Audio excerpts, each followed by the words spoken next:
Now we come to the last back G. In back G we will finalize the car and we will assemble the bumper, the body post, the battery stopper, and we will assemble the aluminium bushing who go to the shock tower.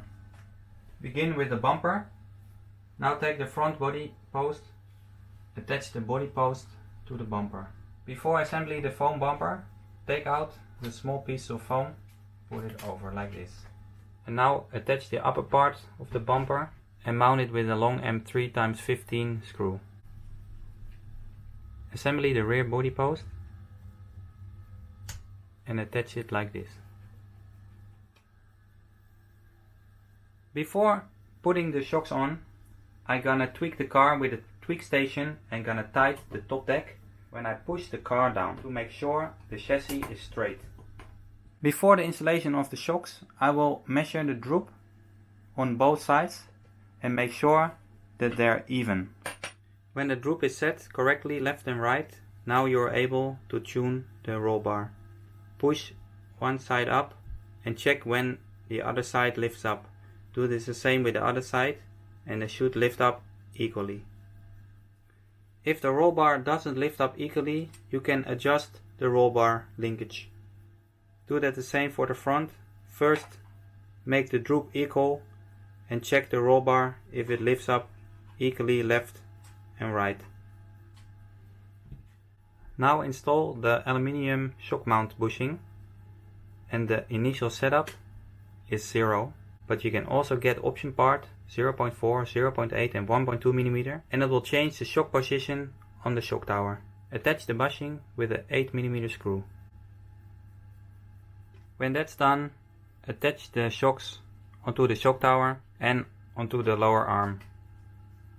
Do that the same for the front, but for the front initially there's a 2 mm shim right here and a 1 mm shim on the bottom.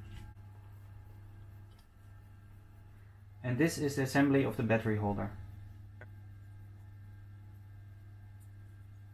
Mount the graphite battery holder like this.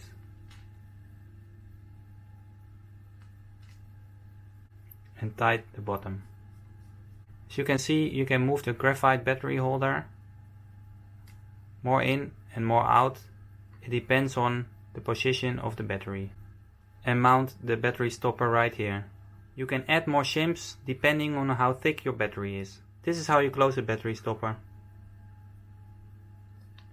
And make sure the battery can move about 1 mm up and down. And also 1 mm side play.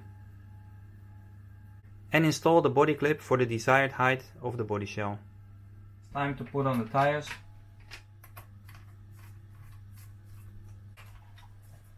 Now I will install the electronic.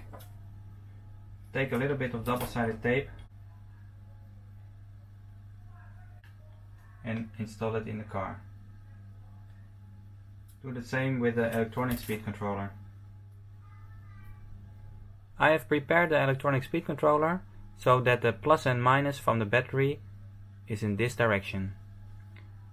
And I will put it under the top deck so you can easily install it like this.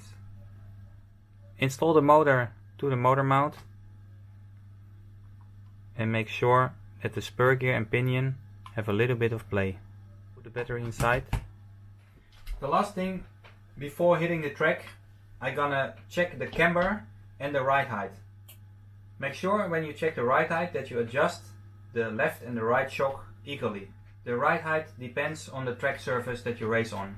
I will recommend on a smooth track to use around 5 mm ride height and on a bumpy track around 6 mm ride height. The ride height can be changed adjusting the shock adjustment. After the ride height is set, I will check the camber. Take out the wheel and place the camber gauge. Do that for both sides. You must leave the rear tires on the car. The initial setup for the camber is 2 degrees and you can adjust it with a turnbuckle tool. After the camber, I will adjust the toe out of the front wheels. Initial setup is about 1 degree toe out. The initial setup for the camber of the rear is 2 degrees. After checking the camber, I will recheck the toe in. With the eccentric I use for the toe in, it should be 2.5. This is the end of the building video of the Infiniti IF14-II car. I hope you liked it.